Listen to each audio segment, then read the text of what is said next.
is an emergency.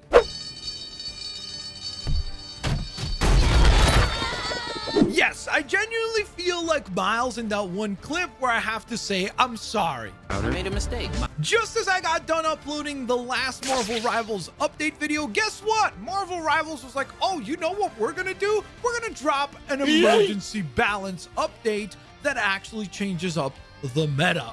Now, of course, we're going to break it all down in this video. Guys, if you do enjoy the video, please scroll on down, smash the thumbs up button. Thank you guys so very much for your continued support and your kindness. And with all that being said, buckle in. Let's dive into the details. So we're going to begin with the Vanguard, where Thor players rejoice. It's finally happening. The change that you've all been screaming from the rooftops for is finally here. Thor is getting a very cool buff. Currently, his Awakening rune will not allow you to actually go ahead and manually cancel once you've reached your Awakening state, which means that sometimes you're literally meant to just throw lightning bolts for no reason, looking like an absolute goof, and in addition to that, making you feel like you're kind of stuck in terms of your decision making. Well, this balance post is going to actually add a manual canceling option for your Awakened state, which should be very, very, very helpful to Thor players. We then jump over to the Duelist class, where we will kick things off with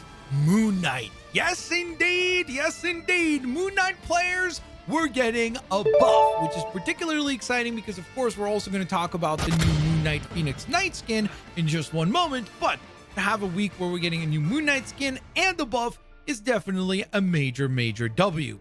Now, what is happening with Mark Spector? Well, Mark Spector is actually going to be experiencing a slight boost in health, which means his survivability should be a little better.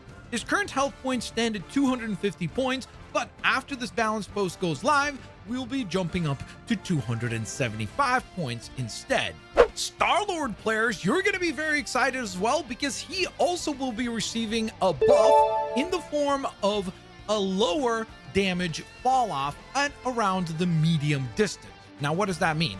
Currently, his damage fall off at 25 meters drops down to 60%. That'll be getting a slight bump up to 65%, which means that you won't feel quite as helpless in those medium range fights. This one, I am so happy that it is happening because, my goodness, Storm has been an absolute nightmare to deal with because she's getting a nerf to her ultimate. So currently the ultimate requires about 3,100 points to activate, but that will be taking a bump up of 300 points going all the way up through 3,400. And that's why I do think that this is quote unquote an emergency balance post, because usually speaking, they really kind of try to avoid messing with characters until the midway points of seasons or the conclusion of a season, which is when they will really shake things up a lot, introduce new team-ups or balancing in general. But here, they clearly saw that Storm was just simply too much of a problem to deal with, especially when coupled with the Jeff-nado ultimate, which, by the way, did also receive an adjustment in this particular update because the time required to devour enemies is now going up from 1.2 seconds to 1.5 seconds. So again, they clearly saw that that team up was just too much of a problem to deal with for most players, hence why Storm has basically become like a permabanned character in ranked. So clearly they're addressing that with this emergency balance post, but that is still not all, because it seems like a few more of the new team ups are just a tad bit overpowered, which honestly, who could have seen this coming? Except for, go back to when they announced some of these, I literally said in that same video, I was like, this sounds way too powerful. And guess what? Less than a month later, seems like I was correct about those team ups. But what are we talking about? Well, the Chilling Assault team up, which is the team up between Luna Snow and Hawkeye, will also be taking a pretty substantial nerf. So we're going to see a reduction in damage from 30 down to 25, with the maximum damage also reducing from 120 at 30 meters. Because remember, the way that the ice arrow works is that the further away you shoot at enemies from, the more damage it will do. So that's why there's a maximum damage and minimum damage. So both of those will be actually coming down. So again, the regular damage is coming down from 30 to 25, and the maximum damage is coming down from 120 down to 100. There's also going to be a reduction in the stun duration for enemies hit beyond 30 meters from 1.5 seconds down to just 0.8 seconds, which is a substantial reduction. Like, that's almost half, so pretty crazy. And as if all that wasn't enough, the spell field damage range is also coming down from 3 meters just down to 1 meter, which means that you really need to hope that your enemies are bunched up together in order to be able to get the spell field damage to even proc. So again, this was way too powerful of a team up just when they showed it initially, and it clearly proves that it is too powerful because, again, less than a month after release, they're already emergency patching this thing and nerfing it into the ground across the board.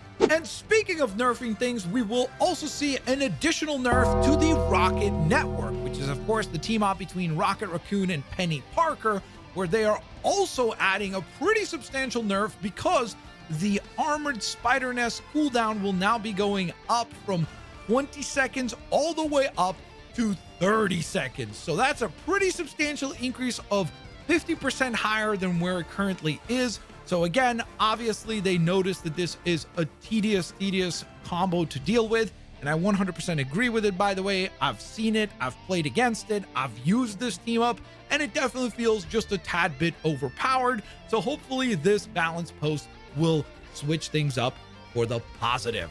So again, it's quite obvious that they noticed on their back end in terms of the actual data for the game that these things were probably ruining the quality of the game and the experience of the game. So they went in and patched them. Let me know which of these changes surprises you. For me personally, I do find it quite surprising that they buffed Moon Knight, just because I don't feel like he felt overly weak.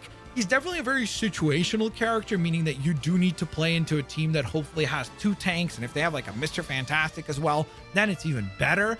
But in general, he still feels like a pretty good character. His ult does feel kind of weak at this point in time, but then again, a lot of his other kit does feel pretty good. So I'm curious to hear if you guys agree or disagree with any of these changes. Let me know in the comment section below.